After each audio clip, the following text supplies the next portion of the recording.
We're back with more Seattle Real Estate Radio with your hosts, Christian Nossum and Dan Keller.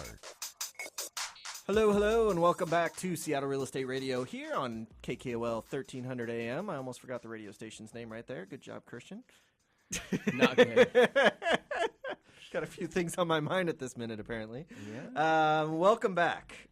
Today we have Mike Faast of Faast Painting on, and the reason that we brought him on is because I want to make sure, because I get a lot of questions from my clients when they're buying and selling a house. What do I need to do to get my house prepped? And one of the biggest things and the least expensive things to do is paint. Paint makes a big difference. Yeah. So today we have Mike Faast, who is the owner of Faast Painting, and he's going to help us understand what we need to know in order to get the job done, do it correctly, and hire the right person, plus a lot of other good tips. So real quick about Mike, he is the founder and president of Faast Painting, LLC, hailing from Issaquah. He's a Washington State native who's been in business for 30 years since 1985, specializes in residential repaints. He also happens to be in numerous bands in the Northwest and a jazz singer. And he is the proud father of 3 and the grandfather of 7 and has been married to Connie for 39 years. I don't know if Shannon can handle me for that long, but apparently she signed up for it. So. You know more about me than I know about me. Well, I've heard some of your, I've Googled you and I've found some of your music and stuff. You're pretty good. That's great. Plus, I think you added me to your email list, so I always get the updates whenever you guys we are were going to play. Bridal Trails last night. Ooh. Doing a concert in the Bridal Trails State Park. It was great. Nice. Fun. Fun. Beautiful night for it. Yeah.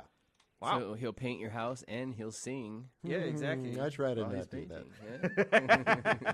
Although I've had him paint my house. Yeah, I wasn't he singing. He was humming along Oh, the was whole. I really? You were. You don't know you are, but you are.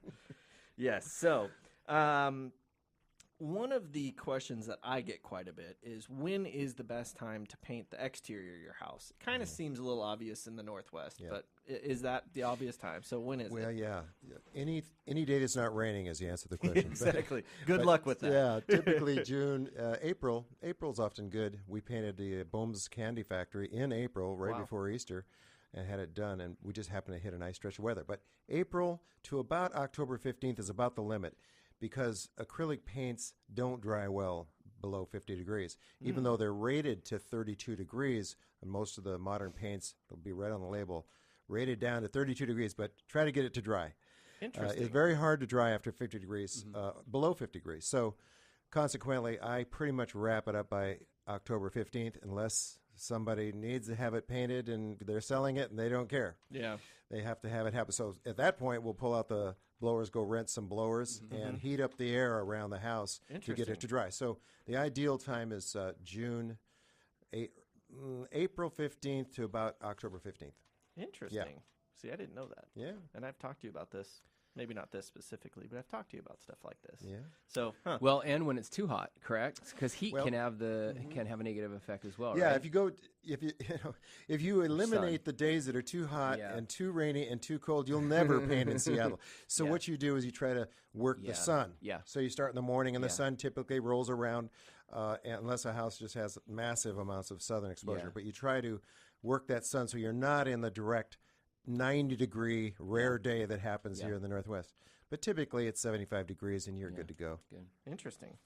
What about cleaning a house prior to painting the exterior? Is that necessary? That is important, yeah. Okay. Well, That is what important happens because if you got dust on the house, and it's hard to get paint to stick to dust. that makes So sense. you want to come in and wash it. We've actually had times when we've come in and used a Joe Max and 10% bleach concentrate and water to a gallon of water, wash the house down, and it really looked like it didn't need to paint. So that's a nice tip for people. If your house is looking a little ugly, get it professionally power washed. You have to have somebody with common sense. You obviously can't take the paint off, but you're trying to use the Joe Max to loosen that dirt up and clean it up, and you'll be amazed at how great that house will look as a maintenance kind of thing. That's a good idea to do every couple years. I didn't know that either. And then, of course, if you're going to paint, you want to get the dirt off so the paint will have a Actually better stick. chance to adhere. Yeah. And then, so after you pressure wash it, how long do you have to wait for it to dry in order for the paint to actually stick? We usually wait a week just so people feel good. Yeah. But honestly, it's like, putting a big flag in the air. The house has got a lot of exposed surface to the wind. In the nice summer days, it'll dry in a day or two, probably a day. Wow. But we typically wait a few days just so everybody feels good. Got 'Cause it. we're a feel-good kind of company. That's why you're singing all the time while you're painting. That's why. So, a couple things. I know that you get asked a lot of questions that are pretty common, like the same ones over and over again. And so I've kind of started to make a little list because I'm super smart like that. No. Elise, our awesome employee over here that works for Seattle Real Estate Radio. Thank you, Elise, for all you do. She came up with a little list. And I'm just going to go over them real quick. Yeah. 10 questions that you should ask your painter before you hire him. So you can chime in and say if you think why that's so important for any of these. So first, obviously, are you licensed and insured? You don't want someone getting hurt on the job because then you could be screwed. You know, it's all fine until something goes wrong. Yeah. So if you're hiring a guy that's not licensed insured because he's a little cheaper, just remember, it's on you if somebody gets hurt. Yeah. For the licensed and insured contractor who has employees covered under state industrial, somebody gets hurt, which sometimes it happens. Yeah. Well, you're on you know, ladders they're covered. and you're doing covered. stuff, so yeah. it makes sense. And there's, we haven't had an accident. I don't even remember the last time we've had. I think I'm the only one who's ever gotten hurt on the job. But, you got to have the safety policies in place. But then if something does go wrong, that's when you want the insurance. Yeah. And, in my 30 years, I had a vase break. I was covered by insurance. They got paid. Didn't cost me anything. Nice. $50 deductible, and it's all good. You got to have that because things happen. Yeah. All right. So another good one is what kind of prep do you do? Do you do caulking, masking, taping off plants? What are you doing, especially in the exterior? Because you don't want that overspray going all over the yard and making your... We do get those kind of questions. What are you going to protect the plants? Yeah. Seems like common sense, but... I've seen it where they don't. Yeah. And the fact is, a lot of what a good paint job is effort. Yeah. There's a lot of effort that goes in. Product knowledge is important, but you need to apply the effort to get it clean, get it prepped. What does it mean to get it prepped? Well, you clean it, and then there's probably going to be some areas of the house that have some loose paint. You need to scrape, blunt scrape, sometimes sand, sometimes both, and then possibly apply a good bonding primer so that the paint will adhere to the bare wood. And sometimes you have to apply an oil-based primer so you can block the tannins that emit from the cedar siding. Talking about wine at this point? So tannins come to the surface and they'll look brown, and if you're painting a beige or a light, you'll see that. So interesting. You need to block that. So there's a good amount of prep that you goes gotta be along. smart. You can't just throw paint up there and think it's going to look perfect. You have to have some common sense, and go through the process. Good to know. Is there a certain kind of paint that you recommend? I think I've always said that all the I like to use the paint suppliers like Sherwin-Williams, Benjamin Moore, that cater to contractors like myself, because you get to know the staff, and pretty soon you're interacting with them. And the box stores are great for buying bulk quantities, but they don't have the personal interaction that I like at the contractor supply stores like Sherwin. Speaking of which, my boys down at Sherwin-Williams, I want to give a shout out to Adam and nice. Nick and Duncan out there in Sherwin-Williams. They take care of me, and they sent us some hats. Which store? Well, Duncan's out there. Duncan is out in Issaquah. Nick is in Redmond, and I use those two stores a lot. Nice. They sent a hat for you guys. Wow. Yes, Fancy Sherwin-Williams hat. Of course, they want me to wear the hat. They have their symbol on there, cover the earth. They say they can cover the other planets later, but today's it's the earth. So I got the hat on there, Adam. There you go. All right. Let's see. Dan, do you think it totally fits over our headphones? How do I look?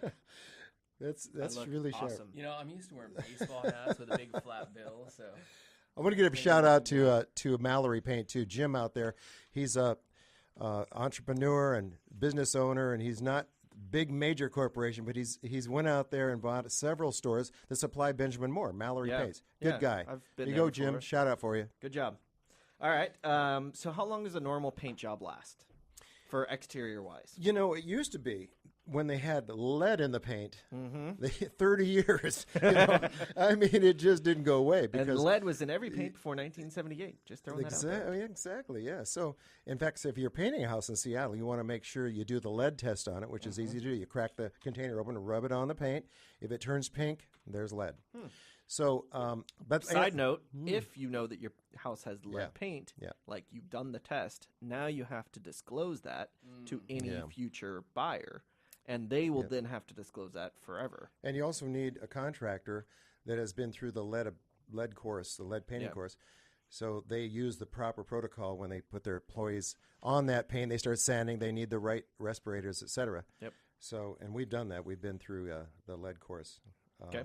So anyway, back to your question is, Yeah. So without lead, most people paint it about 10 years, and the reason being is it's probably going to fade, or it's going to be dirty, or it could fail. Now, I've seen really good paints fail on the south end in a few years. By fail, I mean just from a dark green to kind of a bleached out green.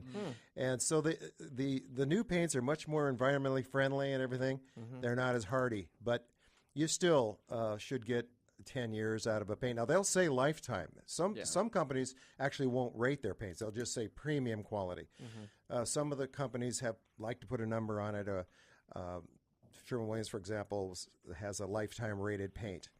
But that's Whose under lifetime are they ideal conditions, are you right? talking about my pet's lifetime or my lifetime or the house's So lifetime? the long answer to short question, Okay. you should get 10 years out of your paint job. We guarantee our work to a 3-year, no questions asked guarantee. And Got it. most of the time when a problem occurs, it's within the first year. Got it. So Okay.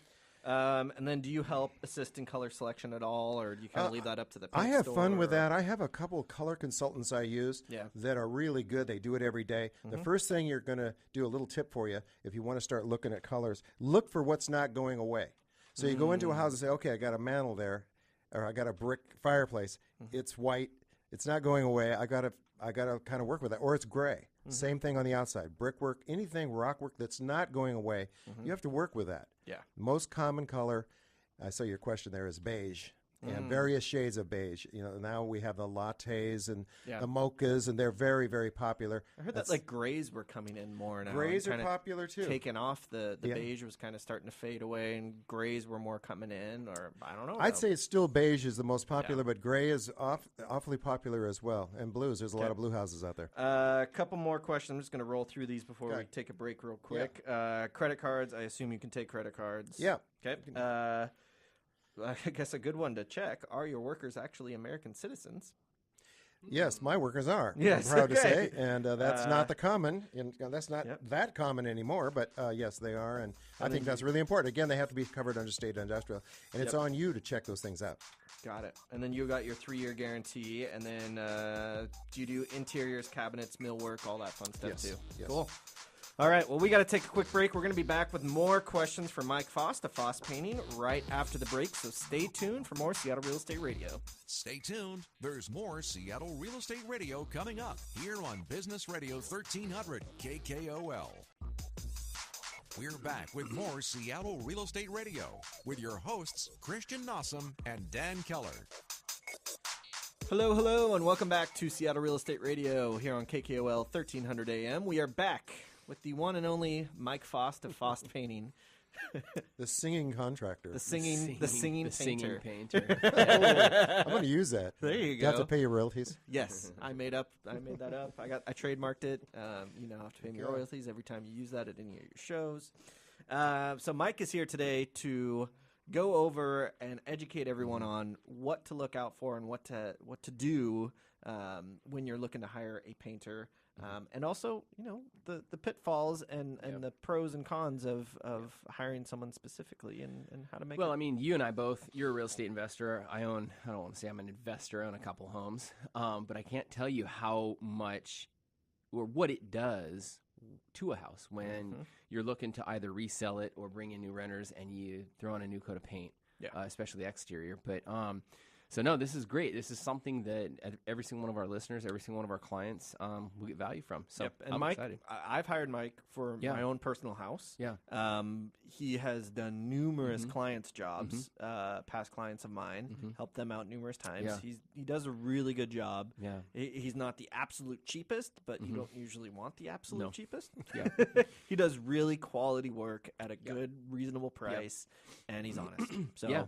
And we'll get to this in a minute because I'm feeling good about myself. Well, right yeah, now. I know. Damn. Geez. One of my questions, though, and we'll talk about this in a minute because I don't want to jump into this quite yet, but define absolute cheapest because the absolute cheapest may end up costing you more in the long run. We talk about this all the time in my industry with mortgage rates. Yes, you could go find a lower rate. We're very, very, very competitive. You could find a lower rate, but at what cost? At what expense? So, Exactly. I haven't used you yet. I like you. This guy thinks I look like Bradley Cooper. So instantly, I kind of like him because I think, I'm married to a woman, and I think Bradley Cooper's hot. So that's good.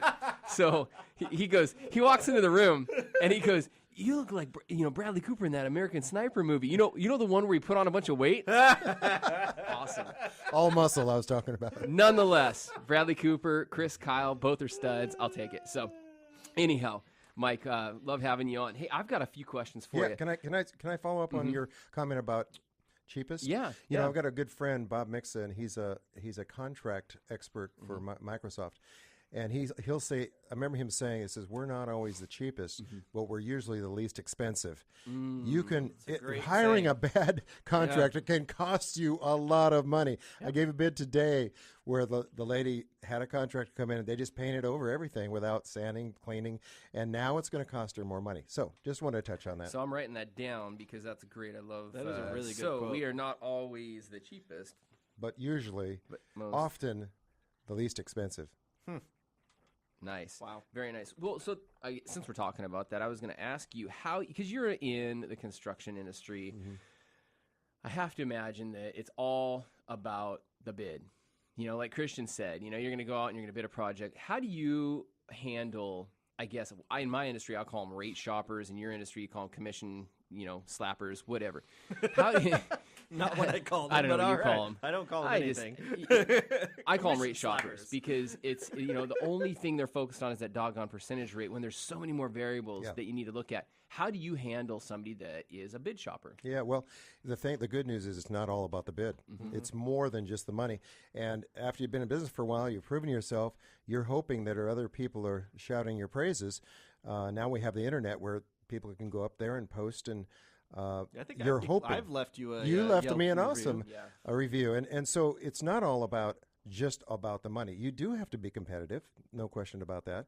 But there's an element of trust, and your job is to win over the homeowner with your trust. Get them to trust you and trust your reputation that you're going to do an excellent job. And I'm hoping that I can treat them with respect and give them their money's worth. That's what I would want, And so we feel like if you do that over and over again, you're going to be happy. They're going to be happy. Your employees will be proud of where they work, and that's the deal. That's how you beat them down. Is you can't beat somebody that just wants to compare numbers. Yeah, you got to get a little deeper than that. Yeah, because there's so many more things to compare. So, for example, I tell all my clients, and Christian and I just did a home buyer You're workshop. thinking Bradley Cooper, he's rock concert. You guys are a legend in your mind. No, we just did a home buyer workshop, and I explained from a mortgage rate standpoint, there is a delta of maybe between the best price and the worst price in the marketplace, maybe a quarter of a percentage point on interest.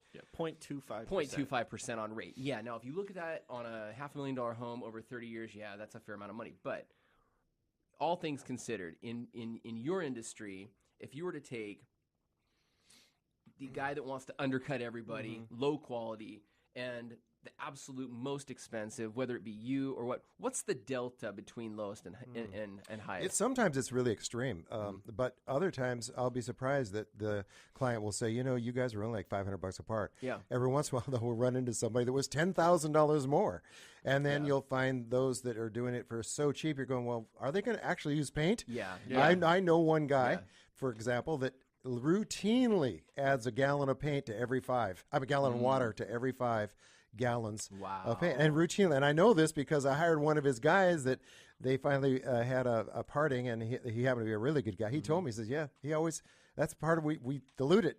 Wow. And I didn't know that. So you're competing against some things like that you can't control. Got it. All you can do is just go out and do your best, and hopefully you'll have a bunch of happy customers, and they'll tell the other people. Even with the fact that we have all this internet exposure now, it's still a lot of word-of-mouth business. It really is. Yeah. Good. No, I know this is a big topic, bids and all that stuff, so I wanted to hammer that out. So interior, give us a rundown on paint. So I know that, bathrooms, you typically would use maybe a different type of paint. Talk to us about different types of paints. Mostly it's the sheens. Okay. I might use the same exact paint on the walls in the living room as a bathroom. The So difference same will color, same the same brand, product. just Let's just say Super Paint from Sherwin-Williams. Yeah. I'll use it on your walls. I'll use it in the bathroom. The difference will be on the walls, I'll use a low sheen. So it's not going to be shiny. Like in the bathroom, we will use a satin or an eggshell to resist the moisture, resist the hands, the little kids' hands, and all that kind of thing. So in the high usage areas, you want to have a sheen of some sort. That's the big difference. Because it's easier to wipe off and penetrate the water. And it resists the doesn't water. penetrate as much. Exactly. So versus like a flat. A flat Is or that we call it a low sheen or a flat. Low sheen? Okay. Yeah, pretty much today, most everybody's using a little bit of sheen on their paint. It looks a little richer. In the old, 10 years ago, everybody was flat in the living spaces like living room, dining room. It's a little richer and elegant look to it. But low sheen is really kind of taken over. Good. Yeah, I would say too, just for a aesthetic and with kids aspect of things, having a little sheen at least makes it so much easier to clean it off. Because when it's flat, it's almost impossible. Yeah, but you know what? There is a trick. Okay. When I had little kids, like you have now, Cut we off would their keep hands. a 5-gallon pail of low sheen, flat rather, in the garage, and instead of washing it all down, which most people don't do, Yeah. they say they're going to wash it, but they don't. Yeah. Anyway, you go get the 5 gallons of paint out of the garage. It's already got the roller in it. You put a little tarp down. You can paint it so much faster than you can clean it. As long as it's flat, it'll blend in. When you Interesting. start adding the sheens, there's a harder thing to called match it up. sheen buildup, and it doesn't match up so well. No, that's really So great. that's to know. an interesting little It's side a note. little tip. Yeah. So I'm curious, is there a formula for how much paint you need per square footage, or does that differ? Obviously, exterior if you have a cedar and certain different different It types does of vary a sidings. lot outside, depending on the surface. If you got the hardy plank, as hard as a rock, you spray it. You don't brush that back, and it takes very little paint. Okay. Cedar siding, on the other hand, is very porous. Yeah. And it'll take a lot of paint. So a rule of thumb, if you're painting an interior, typical 2,500 square foot house, you can usually do a bedroom walls only with a gallon.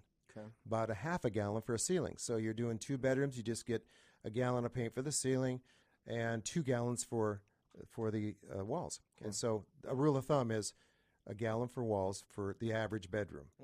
On the outside, an average 2,500 square foot house is going to take around 30 gallons of paint. Wow. 100 square feet to 200 square foot coverage is what you'll usually find on the side of a paint can. Depending on The surface, surface, and the paint. If the paint is high quality and dense, then it's going to go a lot farther. You know, So interesting. That's why you had to hire a pro so they can tell you this stuff. Yeah, 'Cause again, it might actually save you some money by buying the By higher buying the quality higher, plate. yes. Yeah, buy the high quality. But you got to take quite a leap to do that. Yeah. Example: $30 a gallon paint that I buy wholesale is going to take 2 coats inside, 2 cuts, 2 rolls on an average bedroom. If you want a spring for the $60 a gallon paint, or retail would be about $80 a gallon, you can sometimes cover that in 1 coat. But which would save on the time and Yeah. effort that you take. yeah, But it depends. usually on, people don't want to spend that kind of money, Yeah. so you end up paying it twice. Okay. Got to ask you a trend Yeah. question. Are you seeing any trends in colors right now? On Yeah, the, the on the mochas on the on the interior. Yeah, interiors. Yeah, interior. The beiges are still the most popular by far. Okay. And I'd say inside and out, the lattes, the mochas are very, very, and the grays. You're right. The grays are pretty popular as well. Yeah. Yeah, and builders are they set the tone for the outside, right? On new construction, is that are you seeing? I don't do a lot of new construction, but a typical development will have kind of a theme going. Yeah. And the muted tones are very popular in the Northwest, and the earth tones. One last quick question, and then I know we want to talk a little about your company. Rollers versus brushing. Tell us why, when, where you would Really use one doesn't or the other. matter. If it's a big high wall, then you're going to get a roller and a pole out. You want to get it out of the paint can. Okay. Oftentimes you'll have people ask, "Go, do you guys brush?" And that sounds so good, but we are in the 21st century and we have paint sprayers, and there's a reason for those. You have to get it out of the bucket. So ideally, what we do is we have one guy spraying it on, and I got another guy rolling it back or brushing it in. So you're getting the best of all worlds. You get it out of the container onto the wall, then you create a maximum adhesion by brushing or rolling it. Interesting. And then you top coat that. After you're done with that, then you might go over and you top coat that second coat, and don't rush it back.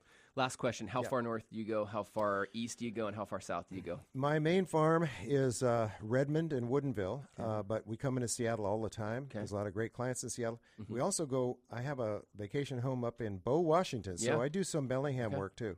So you would do Snohomish County? Oh, yeah, definitely. Sweet. Yeah. Okay. Good. You're in, Dan. I'm in. You can do our house. You can do All the right. farmhouse. So Mike Faast has been in the home service business since 1985 when he left the trucking industry to pursue the American dream and start his own business. For the last 30-plus years, Mike and his team have tried to hold fast and true to the golden rule, do unto others. In short, give people their money's worth and treat them with their property with the care and respect that they would want yourself. So armed with great employees and years of experience and product knowledge, Mike and his team guarantee an excellent paint job every time and hold true to their motto, the home care company that does. Care that is. If you want to reach out to Mike, what's your phone number, Mike? 206-818-8272. Do you have a website? Yeah, FaastPainting.com. FAAST.com. No, Faast Painting. There you Sorry. go, Faast Painting. We got to take a quick break. We'll be right back with Seattle Real Estate Radio. Stay tuned. There's more Seattle Real Estate Radio coming up here on Business Radio 1300 KKOL.